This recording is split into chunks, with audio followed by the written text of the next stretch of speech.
우리 신성준 형제 잠깐 이야기를 나눴는데 저도 운전병이었거든요. 근데 형제도 운전병이고 저도 포병에서 운전병이었는데 형제도 포병에서 운전병이어서 되게 반가웠습니다. 그래서 앞으로의 군생활이 어떨지 눈에 훤히 그려지는데 재밌습니다. 네, 염려하지 마시고 거기서 좀 주님 잘 섬기시고 주님 사랑하는 마음 변치 마시고 주님의 군사답게 이렇게 잘 군생활 하시고 오시면 될 것 같습니다. 오늘은 날씨가 조금 좀 시원해졌죠. 우리 자매님들 지난주부터인가 지금 이게 머리들을 이렇게 착착착착착착 커트를 하시고 나타나시는 자매님들께서 몇 분 계셔요. 제가 이렇게 말씀을 드리지 않겠지만 4분 정도 제 기억에. 그런데 되게 잘 어울리십니다. 훨씬 더 젊어 보이시고 아주 시원할 것 같아요. 그래서 오늘은 날씨가 조금 덜 더워서 그나마 좀 숨을 쉴 수 있는 것 같아요. 오늘 말씀 교재를 우리 성도님들과 어떤 말씀을 가지고 함께 말씀을 나눌지 고민하고 기도하고 좀 있었는데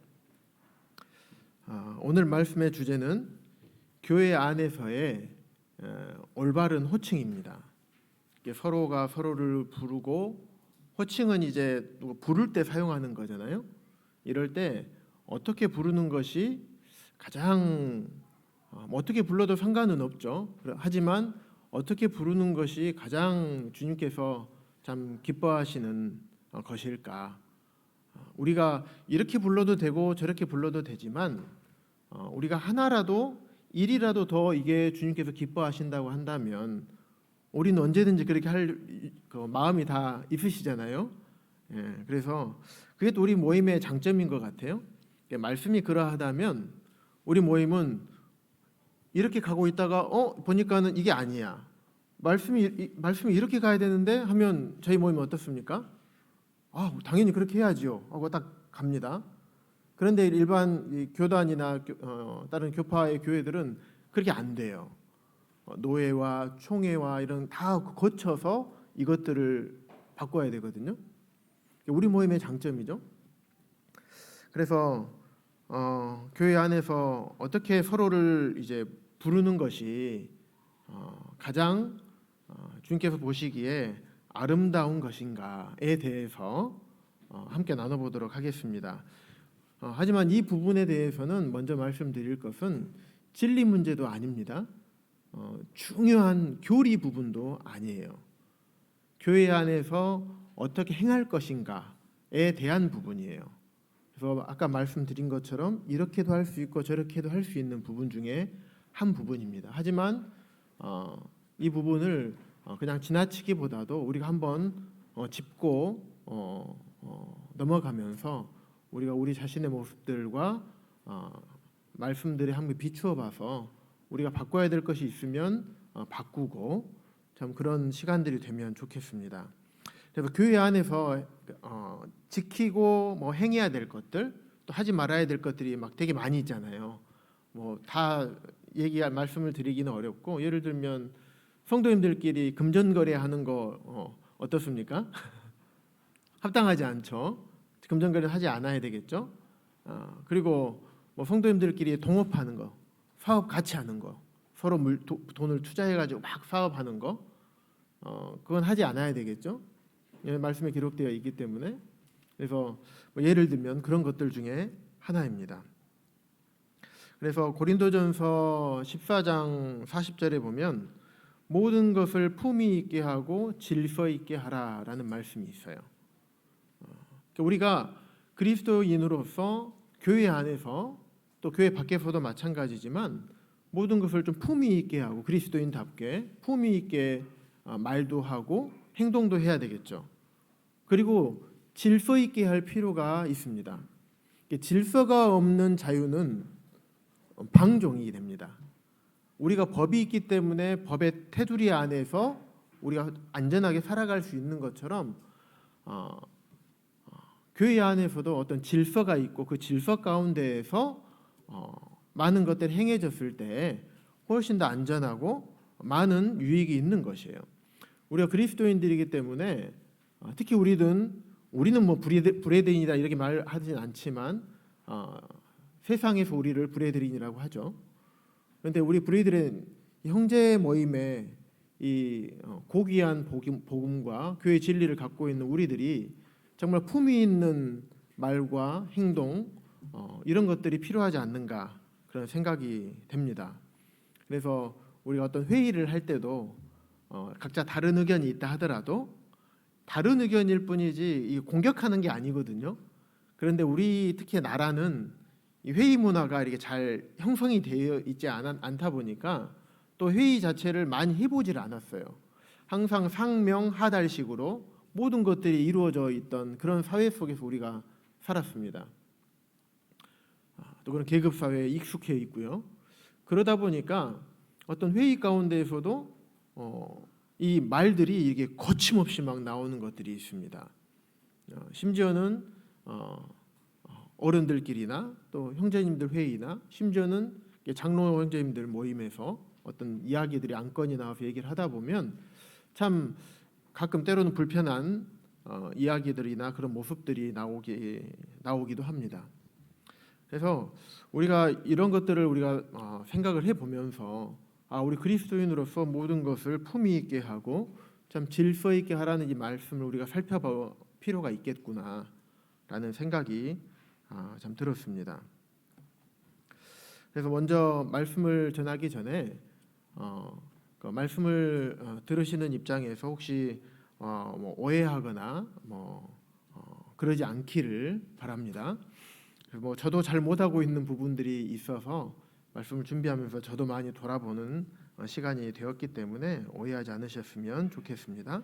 그래서 더 좋은 것들을 우리가 서로 함께 교회 안에서 나누고자 하는 마음의 말씀을 준비하게 됐습니다. 우리가 세상을 살아가면서 참 많은 인간 관계를 우리가 맺고 살아가죠. 가족 간의 관계도 있을 것이고 직장에서 사람들과의 관계, 이웃과의 관계도 있을 것이고 또 교회 안에서 관계를 맺고 살다 보니까 각각의 관계 속에서 다양한 호칭들이 이제 존재를 합니다. 예를 들면 아버지와 어머니 부를 때 아버지라고 부를 수도 있고 어머니라고 부를 수도 있고 때로는 좀 부끄럽지만 전 아직도 아버지한테는 아버지라고 하는데 어머니한테는 엄마라고 합니다. 엄마라는 게 이상하게 그런 게 있어요. 이게 성대모사 이해하시죠? 이게 엄마 이렇게 하는 그 포근함이 제 안에 가득 있습니다. 그리고 또 뭐 장모님과 장인어른 그리고 직장에서의 어떤 직분에 맞는 그런 호칭들 그런 다양한 호칭들이 있습니다. 그래서 예를 들면 직장 같은 경우에는 각 사람들이 많이 있고 부서가 아주 다양하게 있습니다. 그러면 각 부서에 각 직급들이 있어서 그 직급을 부르는 것이 아주 기본적인 예의가 됩니다. 직급을 부르지 않고 이름을 부르면 되게 실례가 돼요. 예를 들면 뭐 누구 과장님 해야 되는데 예를 들면 우리 서태원 과장님 이렇게 불러야 되는데 뭐 서태원 씨 이러면 물론 씨라는 자체가 우리말 언어에 있어서 약간 동등이나 동등 아래의 사람을 부를 때 그렇게 부른다고 하더라고요. 그런데 그런 서태원 씨 뭐 이렇게 부르는 게 아니라 부르기보다도 또 서태원 선생님 이렇게 부르기보다도 그 사람의 직분을 불러주는 것, 직급을 불러주는 것이 기본적인 예의라고 합니다. 또 제가 이제 태원 형제님을 부를 때 죄송합니다. 미안합니다.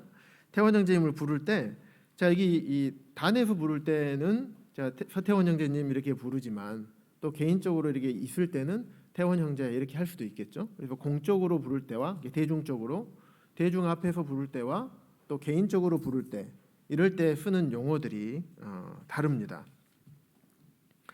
그래서 우리 호칭은 사람과의 관계에 있어서 또 때로는 마음의 거리를 표현하기 위한 수단으로 또 많이 사용이 됩니다. 아까 말씀드린 것처럼 저는 어머니 하면 왠지 좀 거리가 먼 것 같아요. 엄마 해야지 좀 가까운 것 같고 뭐 그러는 겁니다. 그래서 예를 들면 제가 직장에서 경험했던 부분인데 제가 처음에 남원에서 직장 생활할 때는 다 서로 선생님이라는 호칭을 썼어요. 환자분들을 치료해주는 선생님이라는 호칭을 다 모든 치료사들에게 저도 그렇게 불렀고 치료사들끼리도 그렇게 했었습니다. 그런데 이제 광주에 이제 내려와서 직장 안에 이제 딱 들어가 보니까, 왜냐하면 남원은 제가 처음에 오픈할 때부터 있어서 제가 그런 문화를 만들었지만 광주는 원래 있던 모든 직원들이 있는데 저만 이렇게 이렇게 떨어진 거거든요, 낙하산으로. 그러다 보니까 기존에 있던 문화들이 있었어요. 거기 문화는 어떤 문화냐?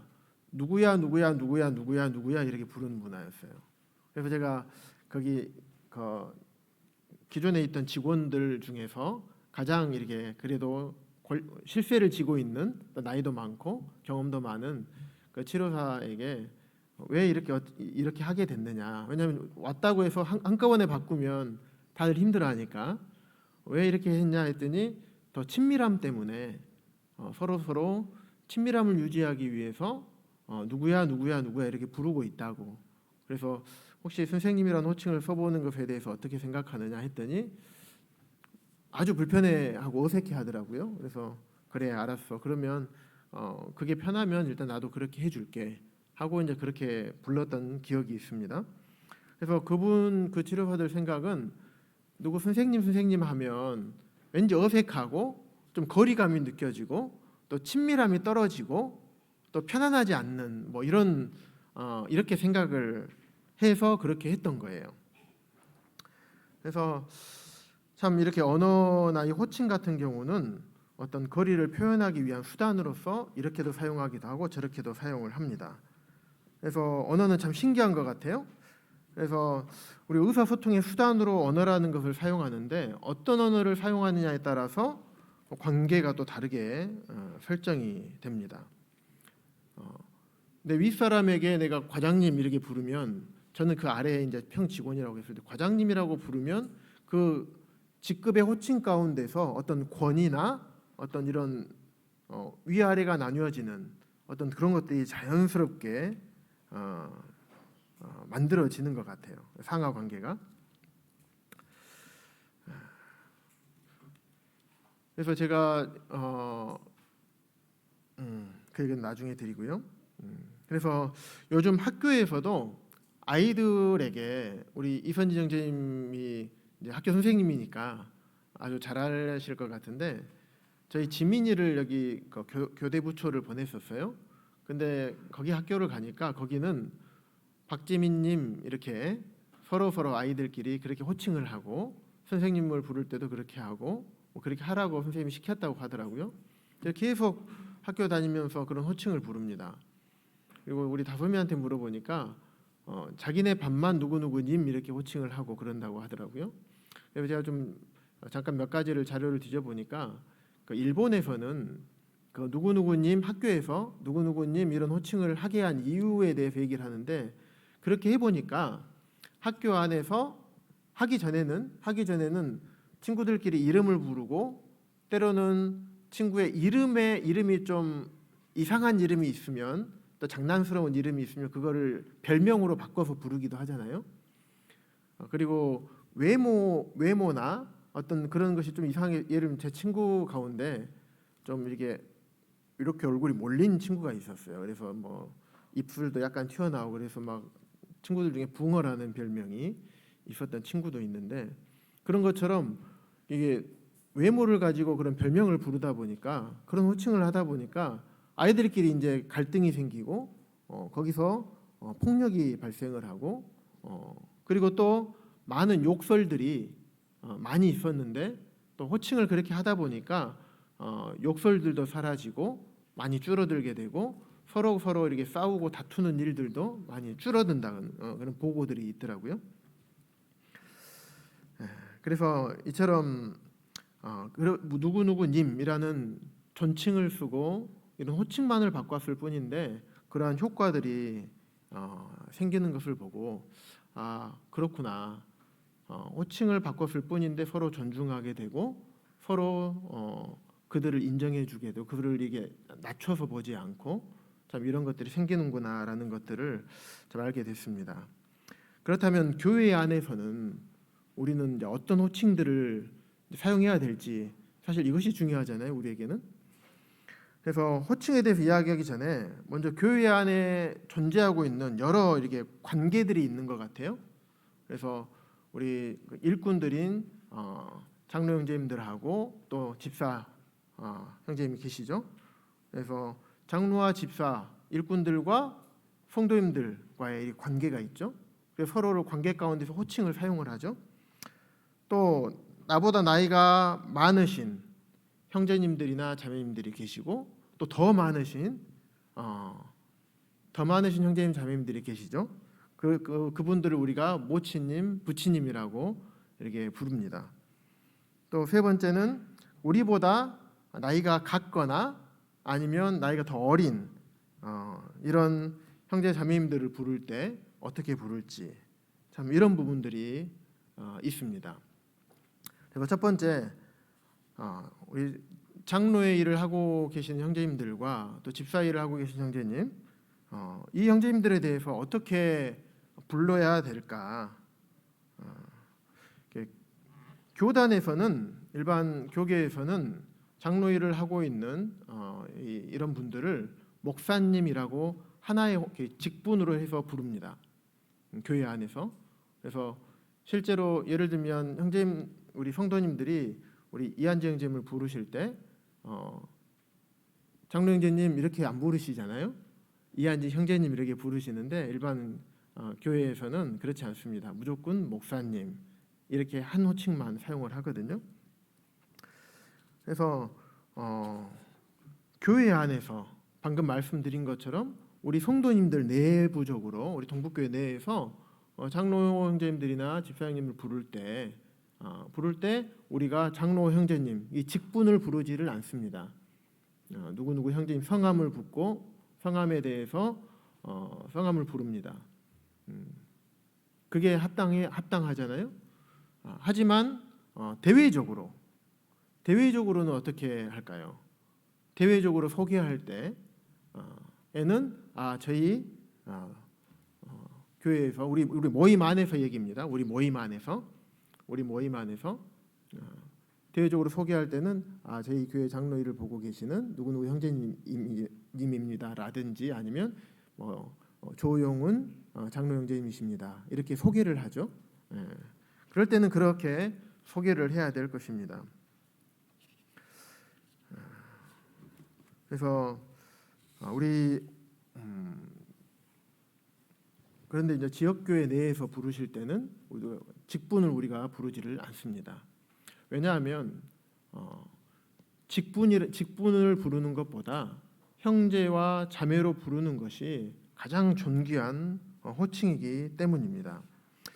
이 형제라는 호칭 또 자매라는 호칭은 성경 여러 부분에 이제 기록이 되어 있는데 신약 성경의 서신서들 또 복음서들 여기에 보면 형제 자매라는 호칭이 아주 많이 기록되어 있습니다. 예를 들면 고린도 전후서나 로마서나 데살로니가전서, 갈라디아서, 빌립보서 등등 거의 대부분의 서신서들에서 다 형제요 자매라는 자매로 기록하고 있고 부르고 있습니다. 그래서 교회에 보내는 서신에도 형제 자매요 형제들아 이렇게 부르고 있고 이렇게 기록하고 있고 개인적인 서신에도 그렇게 부르고 있습니다. 예를 들면 고린도전서 찾진 않겠습니다. 16장 12절에 보시면 형제 아볼로에 대하여는 그의 형제들과 함께 너희에게 가라고 내가 많이 권하였을 때 또 로마서 16장의 1절에 보시면 우리 자매님들 잘 아시죠? 베베를 갱그레아 교회 일꾼으로 청거하는 이런 내용에서 내가 갱그레아 교회 일꾼으로 있는 우리 자매 베베를 너희에게 추천하노니 우리 자매 베베를 추천한다 이렇게 되어 있습니다. 그리고 대부분 다른 여러 서신서에서 형제들아 우리를 위하여 기도하라. 형제들아 너희는 선을 행하다가 낙심하지 말라. 형제들아 서로 비방하지 말라. 형제들아 너희는 이삭과 같이 약속의 자녀이다. 형제들아 세상이 너를 미워하여도 이상히 여기지 말라. 등등 서신서에서 계속 형제들아, 형제라는 표현을 또 자매라는 표현을 쓰고 있습니다. 그래서 서신서 중에서 가장 개인적인 서신이라고 하면 빌레몬서가 있거든요. 한 장으로 되어 있는 빌레몬서 우리 함께 보겠습니다. 신약성경 351쪽이 있습니다.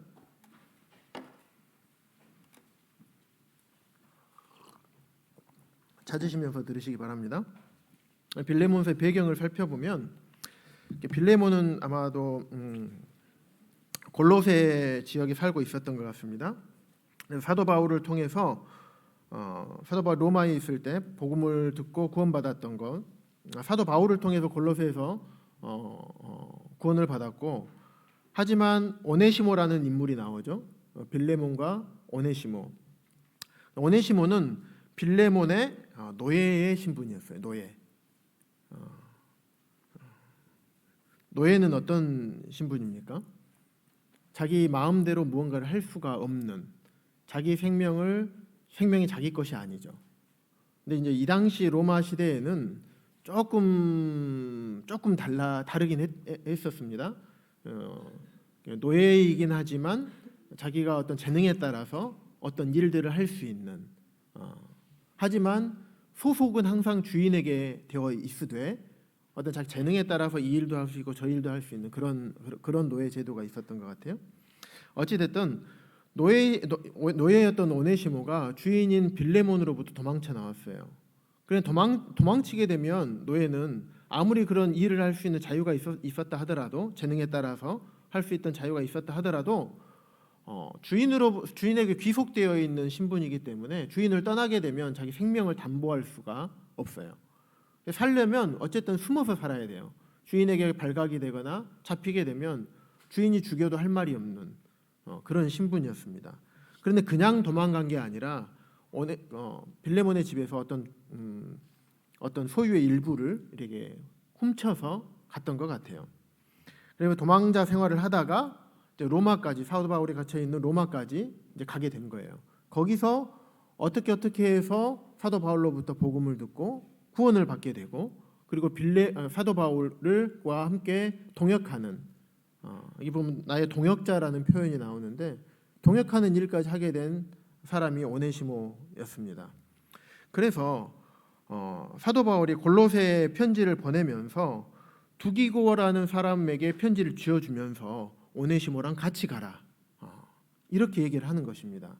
그것은 오네시모가 구원받고 복음을 듣고 구원받고 거듭난 다음에 사도 바울의 신실한 동역자요 일꾼이었던 것 같아요. 그래서 오네시모에게 너가 잘못한 것들, 이 부분들에 대해서 주인이었던 빌레몬에게 가라, 그것이 합당하다 라고 권면을 했던 것 같습니다. 그래서 오네시모가 갈 마음을 먹었고, 사도 바울이 오네시모에게 두기고에게 편지를 보내면서 그 편지 안에 그런 내용을 썼습니다. 16절에서 18절 보시면, 이후로는 종과 같이 대하지 아니하고 종 이상으로 곧 사랑받는 형제로 둘자라. 사도 바울이 내게 특별히 그러하다. 그러면서 육신과 주 안에서 상관된 빌레몬 너에게냐. 그러므로 내가 나를 동역자로 알진대 오네시모를 영접하기를 나를 영접하듯이 영접해달라. 나를 형제로서 영접한 것처럼 오네시모도 그렇게 형제로 영접을 해달라. 그리고 만일 내게 불의를 행하였거나 빚이 있는 것이 있다면 그것을 내 앞으로 계산해라 라는 이런 편지를 써서 두기고에게 줘서 보내면서 오네시모를 함께 보낸 내용이 나옵니다. 여기서 보면 2절에 보면 1절에도 형제 디모데는, 2절에도 자매 아비아, 이런 기록들이 서신서들에 아주 가득합니다. 그래서 구원받기 이전에는 노예였어요. 하지만 구원받았기 때문에 노예로 대하지 말고 나 바울을 빌레몬 내가 대했던 것처럼 동일하게 오네시모를 대해달라라고 말하는 것입니다. 근데 생각해 보십시오. 그 시대에 노예가 있다는 것은 계급 사회였다는 거잖아요. 그 노예가 있으면 주인이 있어요. 주인과 노예가 있는 시대예요. 거기에서 형제로 대해달라는 거예요. 형제라는 호칭을 불러달라는 거예요. 아마 모르긴 몰라도 오네시모는 빌레몬을 주인님 이렇게 불렀을 겁니다.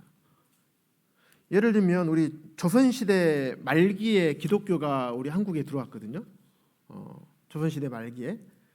그런데 생각해 보십시오. 노비, 양반집에 있는 정승 집에 있는 노비가 있어요. 그런데 정승도 구원을 받고 노비도 복음을 듣고 구원받았어요. 그런데 아이고 대감마님 해야 되는데 아니 이제 대감마님이라 하지 말고 이제 우리는 형제니까 형제로 해. 이렇게 한 거예요. 도대체 형제라는 관계가 무엇이길래 이 신분 사회의 그런 고질적인 부분도 타파해 버릴 만큼 굉장히 존귀한 아주 고귀한 호칭이었던 것입니다. 그래서 오네시모에게 그렇게 편지를 쓴 겁니다. 굉장히 이때 당시에는 센세이션한 어떤 파격적인 제안이었죠. 그래서 우리도 마찬가지죠. 우리가 어떻게 서로 간에 형제요 자매라는 호칭을 누릴 수 있었습니까?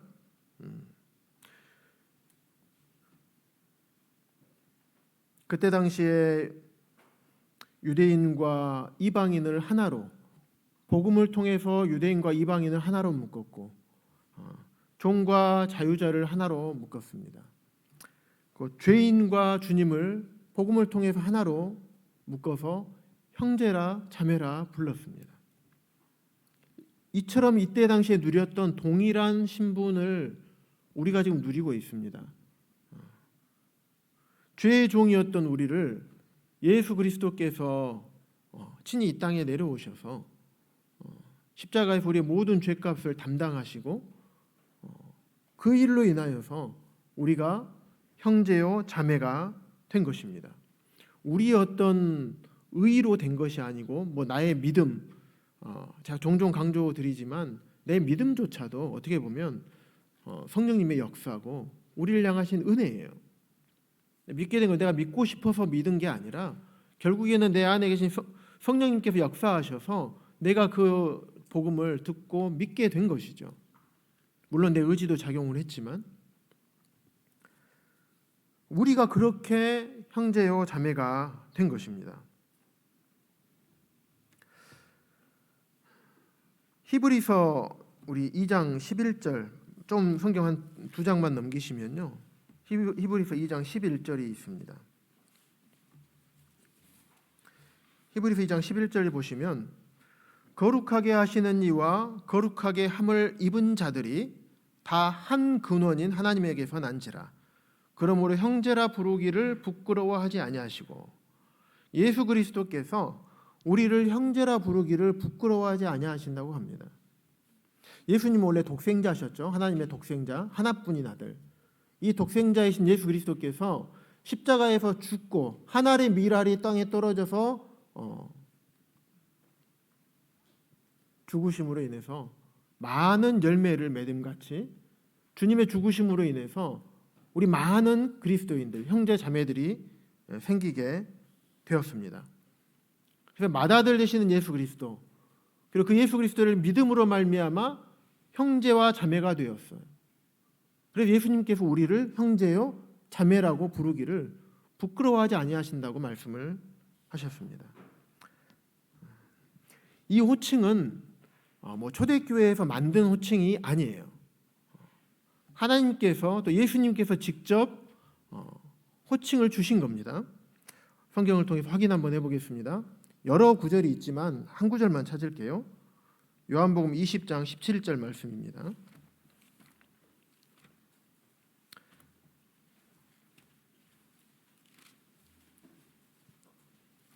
신약성경 183쪽에 있습니다.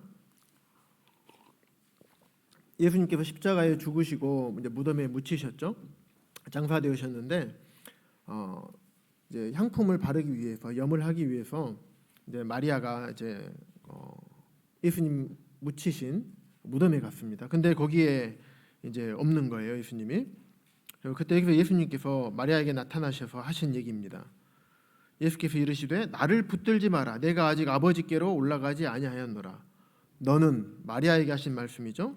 내 형제들, 예수님의 형제들에게 가서 이르되, 육신의 형제를 말하는 게 아니죠. 내 형제들에게 가서 이르되 내가 내 아버지 하나님 곧 너희의 아버지 내 하나님 곧 너희 하나님께로 올라간다 하라. 예수님께서 지어주신 호칭입니다. 이 호칭은 아무나 들을 수가 없어요. 또 아무나 부를 수도 없어요. 예를 들면 교회 안에 구도자분이 오셨어요. 그런데 우리가 그분에게 형제님 이렇게 부를 수 있습니까? 자매님 부를 수 있습니까? 못 부르죠. 이거는 구원받은, 정말 영원히 거듭나고 영생을 얻은, 저 하늘의 소망을 가진, 영원히 멸망하지 않는 영원한 행복 가운데서 하나님과 함께, 우리 주님과 함께 수많은 믿음의 선진들과 함께 누릴 수 있는, 영원한 복을 누리는 그런 복을 얻은 자들만이 들을 수 있고 부를 수 있는 호칭입니다. 반드시 구원받은 사람들끼리만 부를 수 있어요. 제가 구원받고 나서 그전에 구원받고 난 뒤에 제가 침례를 이제 받기 전까지 형제라고 안 불러주더라고요. 그래서 나는 언제 형제로 불러주나, 언제 형제로 불러주나. 그 시간이 얼마나 기다려지든지 딱 침례 받고 딱 나오니까 아이고 형제님 그때서야 막 성도님들 입에서 막 이렇게 터져 나옵니다. 얼마나 부르고 싶었을까요? 저희도 그러잖아요. 침례식 있으면 막 자매님이라고 막 불러주고 하잖아요.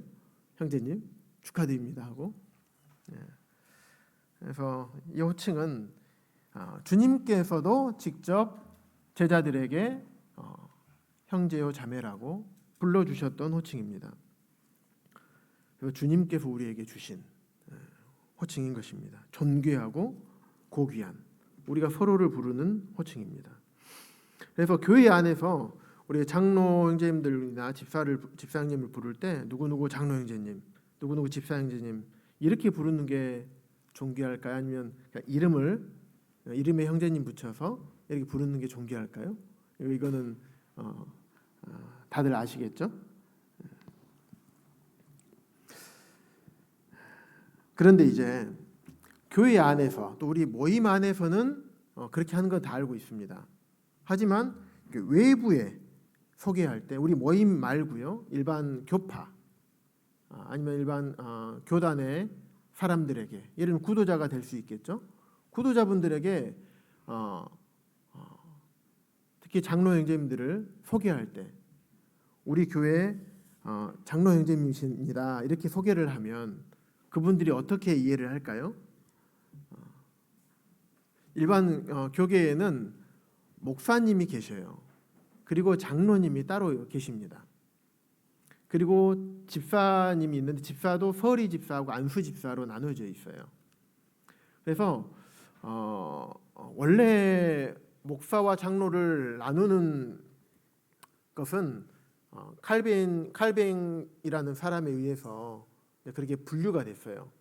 그래서 그분의 글들이나 이게 분별을 살펴보면 그분들도 목사, 목자, 감독, 장로 다 같은 역할을 하는 사람으로 한 직분으로 분별을 합니다. 하지만 그들은 가르치는 장로를 목사라고 칼뱅이 그렇게 명명을 한 거예요. 구분을 한 겁니다. 가르치는 장로를 목사, 그리고 성도들을 돌아보고 치리하는 장로를 장로, 이렇게 구분을 했기 때문에 교계에서는 말씀을 가르치는 분이 계시다고 한다면 저분은 다 목사님인 거예요. 다 안에는 목사님만 쓸 수 있는 거예요. 그리고 장로님입니다 하면 목사님보다, 그렇지 않은데 칼뱅은 그렇게 얘기하지 않았는데 일반 교계에서는 장로님 목사님 아래, 이런 인식이 있습니다. 그리고 장로님이 올라와서 말씀을 전하면 이상하게 생각합니다. 그래서 외부 교회, 일반 교계에 있는 사람들에게, 구도자분들에게 소개할 때는 장로 형제님이라는 호칭보다는 재분별입니다. 호칭보다는 차라리 그냥 목회자님이나, 왜냐하면 또 목사님이나 이렇게 소개해도 무방할 것 같습니다. 그런다고 해서 저희가 교회 내에서 목사님이라는 호칭을 저희가 부르지 않지 않습니까? 그런데 외부에다가 소개할 때는 우리 교회 목사님입니다. 아니면 우리 교회 목회를 하고 계시는 분이십니다. 이렇게 소개해도 무방하지 않을까 생각이 됩니다. 예를 들면 이런 질문 혹시 받지 않으십니까? 주변에 교계에 계신 분들이나 직장의 동료들 만나다 보면 너희 교회 목사님 계셔? 물어보면 뭐라고 하십니까? 아니, 우리는 목사님 없고 우리 장로님이 계셔. 왜 목사님이 안 계신데? 하면 이제 스무고개 해야 됩니다. 왜 장로냐면 해서 이제 뭐 디모데전서, 디도서 막 살펴보면서 에베소서 얘기하면서 막 하나하나 얘기를 해주고 이해를 하려고 하면 아주 복잡하고 또 다 알기도 쉽지가 않습니다.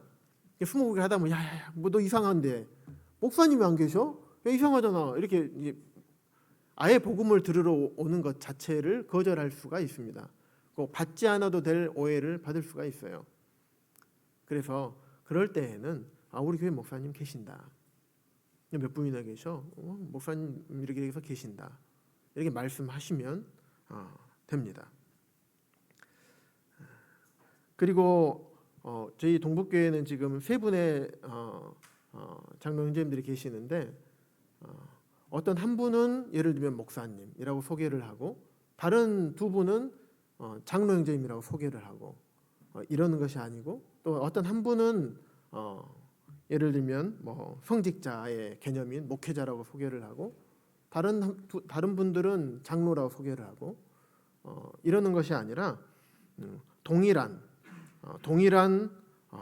호칭을 쓰는 것이 가장 합당해 보입니다.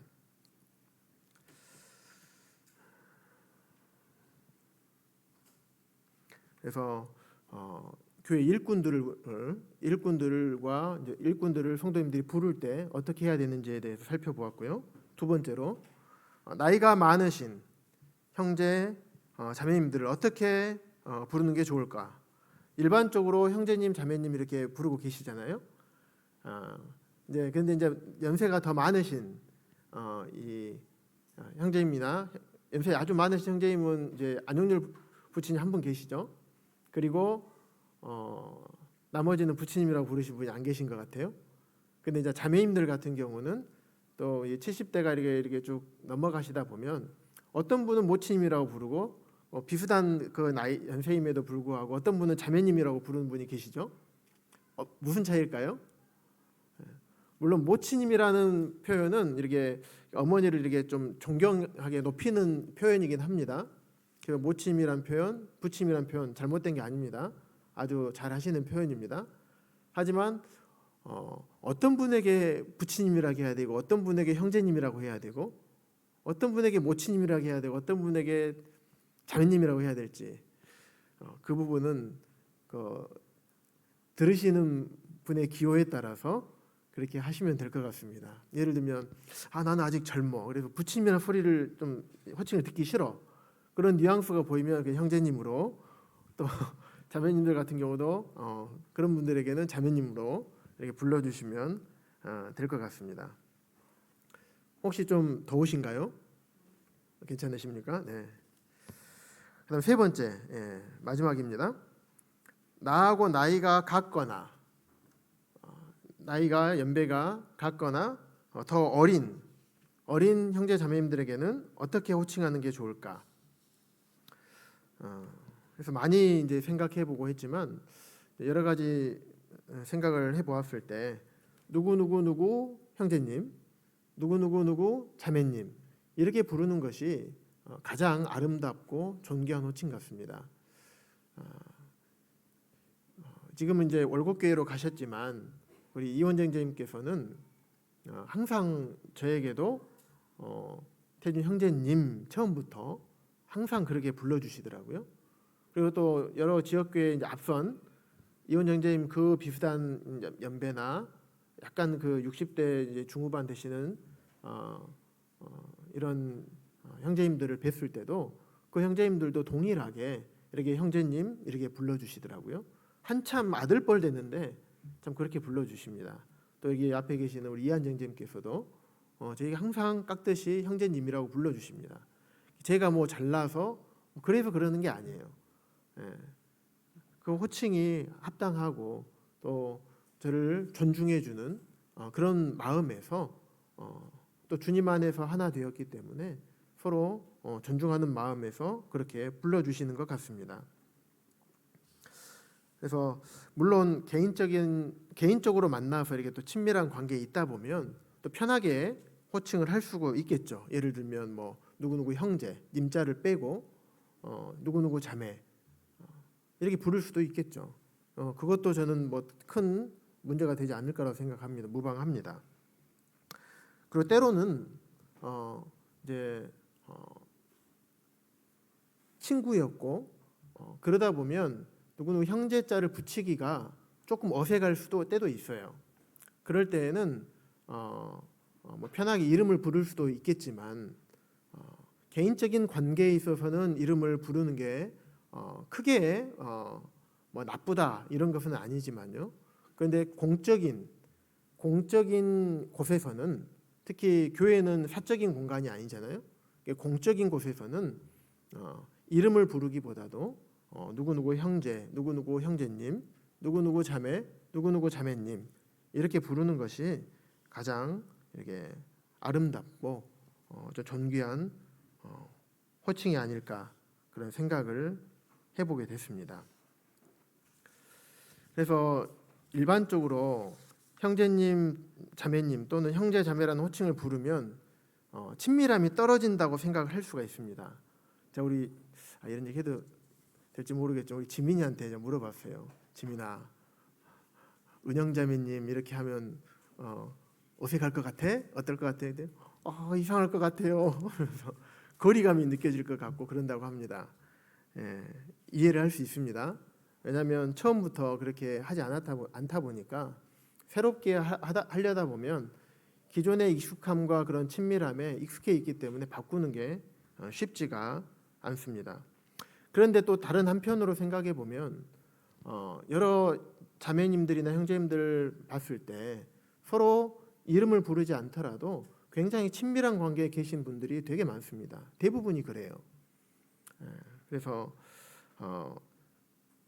이런 형제와 자매라는 이런 호칭을 부르게 되면 친밀함이 떨어지고 거리감이 느껴진다. 이런 것은 꼭 그렇지만은 않은 것 같습니다. 그래서 서로 이게 존귀한 호칭을 서로 부르다 보면 더 친밀한 관계를 만들어 갈 수 있을 것 같습니다. 그래서 호칭이라는 게 그러더라고요. 예를 들면 제가 직장 생활할 때 광주 와서 선생님이라는 자를 다 빼고 이름을 불렀잖아요. 많은 실수를 했습니다. 왜냐하면 이름을 부르다 보니까 이름을 부르고 야 이렇게 불러요. 좀 부끄러운 이야기지만 그들이 편해서 그렇게 하자고 해서 하다 보니까 어느 순간에 저도 익숙해진 거예요. 그래서 누구누구 선생님이라고 안 부르고 누구야 이렇게 불러지더라고요. 이건 그러다 보니까 조금 이렇게 낮춰서 보는 경향이 제 마음 가운데 그냥 들어버렸어요. 물론 직급은 제가 위지만 그 치료사 선생님들은 아래지만 그래서 그렇게 부를 수도 있고 나이도 한참 차이가 나기 때문에 그렇게 해도 되지만 그렇게 해봤더니 이게 제가 저도 모르게 이렇게 낮춰서 그들을 보고 있는 그런 경우들이 참 많았습니다. 그래서 실수하고 나서 뒤돌아서서 내가 실수했구나. 그래서 실수한 부분에 대해서 그 다음 날 또 사과를 하고. 근데 마음 가운데 여전히 그렇게 안 부르려고 하는데 자꾸 호칭을 그렇게 부르다 보니까 저도 모르게 그런 자꾸 안 좋은 마음들이 좀 높아지는 마음들이 좀 생기더라고요. 그래서 저는 이런 호칭을 형제요 자매라는 호칭을 부르게 되면 우리 입에 브레이크를 하나 더 단다 이렇게 생각하면 참 좋을 것 같아요. 우리 마음에도 브레이크를 하나 더 단다. 안전장치를 하나 더 한다. 그래서 시편 141편 3절에 보시면 여호와여 내 입에 파수꾼을 세우시고, 말을 할 때 입에 파수꾼을 세우시고라는 시편 기자가 하나님께 간구하는 내용이 나옵니다. 우리 안에 파수꾼을 하나 더 세운다. 안전장치를 한다. 근데 생각해 보시기 바랍니다. 이제 우리 형제님들 자매님들 많이 계시는데 지금 형제님 자매님 부르고 있지만 서로 이름을 막 불러요.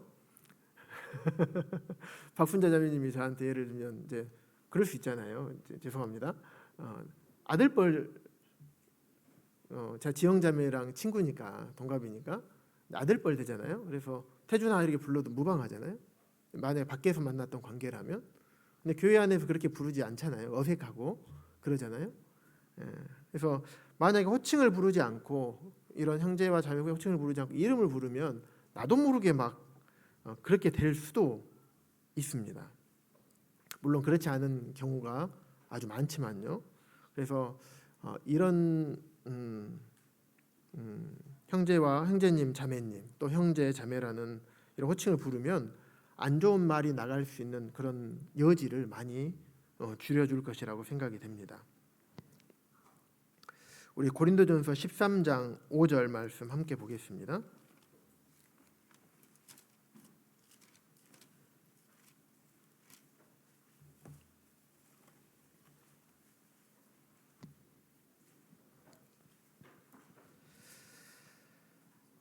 (13장 5절에) 보시면 무례히 행하지 아니하며 자기의 유익을 구하지 아니하며 성내지 아니하며 악한 것을 생각하지 아니하며, 무례히 행하지 않는다고 합니다. 예의를 갖추어서 하는 거죠. 그래서 우리가 아무리 또 친한 사이라고 할지라도 기본적으로 갖춰야 될 것들이 있습니다. 실제적으로 우리가 이제 젊을 때의 시절을 점점 지나오고 나면 우리는 언젠가, 우리 모두는 어느 정도 나이를 먹게 되고, 또 모임 안에서 우리 젊은 청년들 같은 경우는, 학생들 같은 경우, 또 주일학교 아이들도 마찬가지고, 세월이 지나서 나이를 먹고 나면 또 믿음 안에서 잘 성장하게 되다 보면 교회 안에서 어떤 중추적인 역할을 또 귀한 직분으로 주님 섬기고, 또 은사에 따라서 신실하게 섬기는 이런 형제 자매님들로 자라가게 될 것입니다.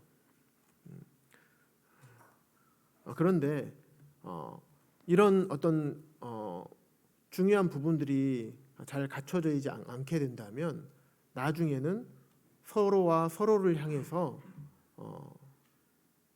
나보다 남을 낮게 여기는 그런 마음이 점점 줄어들 수가 있습니다. 물론 그것이 모두 호칭에서 오는 것은 아닙니다. 하지만 그것을 무시할 수는 없는 것입니다. 그래서 저도 그래요. 저도 저보다 나이가 어린 이 형제님 자매님들에게 때로는 좀 님자를 붙이지 않고 이게 누구는 형제 이리 와봐 좀 가볍게 이렇게 부를 때가 좀 있어요. 그래서 또 누구 청년 자매들이나 학생 자매를 부를 때 누구 자매 잠깐 이리 와봐 이렇게. 근데 자 곰곰이 생각을 해보니까 예를 들면 우리 그 유영희 형제님한테 유영희 형제 잠깐 이리 와봐 이렇게 하는 거 하고, 유영희 형제님 자를 붙이면 유영희 형제님 잠깐 이리 와볼래요? 이렇게 될 것 같아요. 그래서 나도 참 물론 편하게 형제 자매라고 부르는 것도 참 귀하지만 님자를 좀 붙이는 연습을 좀 해봐야 되겠다. 님자를 안 붙이다 보니까 좀 더 이렇게 낮춰서 보는 경향이 저에게도 좀 있는 것 같아요. 그래서 물론 뭐 형제님 자매님 꼭 그렇게 님자를 꼭 붙이라는 말씀은 아닙니다. 오해하지 않기를 바랍니다. 그래서 그렇게 하는 것이 다른 사람을 위해서 라기보다도 내 자신의 신앙생활을 위해서 참 유익할 것 같습니다. 그렇게 하게 되면 내가 더욱더 겸손해질 것 같고 내가 더욱더 주님 앞에서 더 높아지지 않을 것 같고 좀 더 말도 조심하게 될 것 같고 입술에 파수꾼이 하나 더 생기기 때문에 실수도 좀 적어질 것 같습니다. 그래서 우리 말을 은혜 가운데 소금으로 고르게 하라.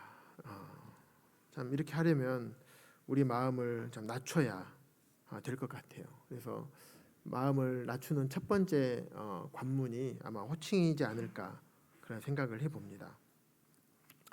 그래서 호칭은 어떻게 보면 좀 살아 있는 것 같아요. 그냥 단순히 그냥 부르는 하나의 호칭이 아니라 좀 뭔가 살아 있어서 호칭을 통해서 우리 마음을 좀 움직이고 우리 생각을 좀 이렇게 바꾸는 것 같습니다. 우리 감정도 좀 그렇게 되고요. 그래서 우리 모두가 평생 사람들을 만나고 또 교회 안에서 여러 성도님들을 만나고 하는 이런 관계 가운데서 우리가 살아가는데 이 호칭 부분을 교회 안에서 합당한 호칭을 서로 존귀한 호칭을 서로 나누고 이렇게 부르면서 이제 살아가고 오면 어떨까 참 좋겠다 이런 생각을 해보게 됐습니다. 왜냐하면 우리는 서로 영향을 주기도 하고 영향을 받기도 합니다. 그래서 또 우리는 누군가로부터 배우는 항상 학생의 입장이기도 하지만 또 항상 누군가에게 가르쳐 줘야 될 또 선생님의 역할도 우리가 항상 해야 됩니다. 그래서 나의 모습과 나의 행동들과 나의 삶이 어떻게 서로 영향을 주고 받을지 이런 부분들을 우리가 간과할 수가 없는 것 같습니다. 그래서 지금까지 그렇게 잘 안 되었던 부분이 있다 하더라도 오늘 이 말씀을 드리는 것은 지금까지 안 됐기 때문에 그것이 잘못됐다 이런 의도가 전혀 없습니다.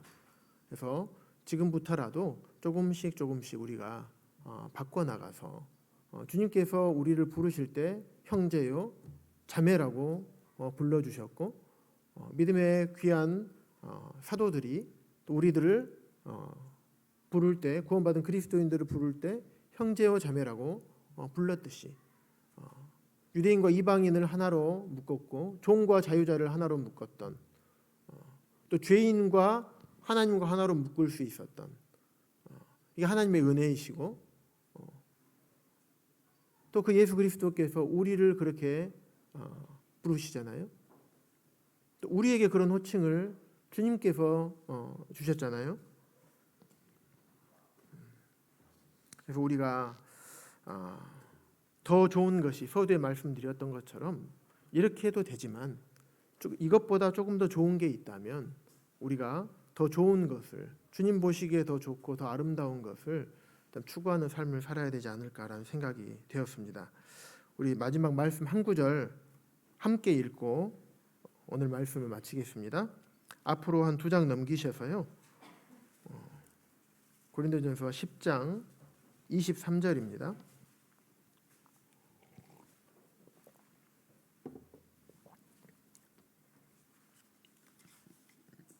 함께 읽겠습니다. 시작. 모든 것이 가하나 모든 것이 유익한 것은 아니요 모든 것이 가하나 모든 것이 덕을 세우는 것이 아니니. 이상으로 말씀을 마치겠습니다. 기도하겠습니다.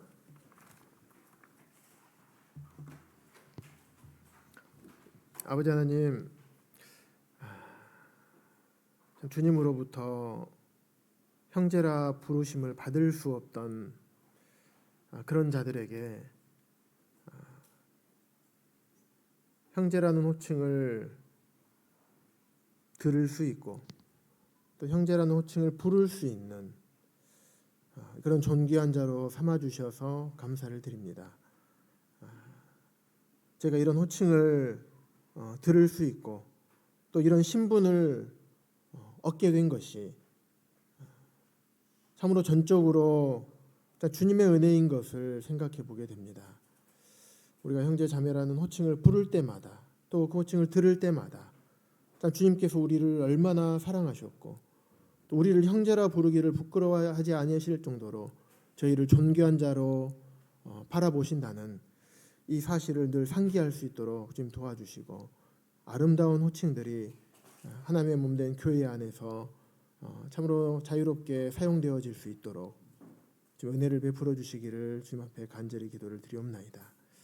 오늘 함께 말씀을 나눌 수 있도록 귀한 은혜를 허락하여 주셔서 감사를 드리오며 우리 주 예수 그리스도의 이름으로 감사하며 기도드렸습니다. 아멘.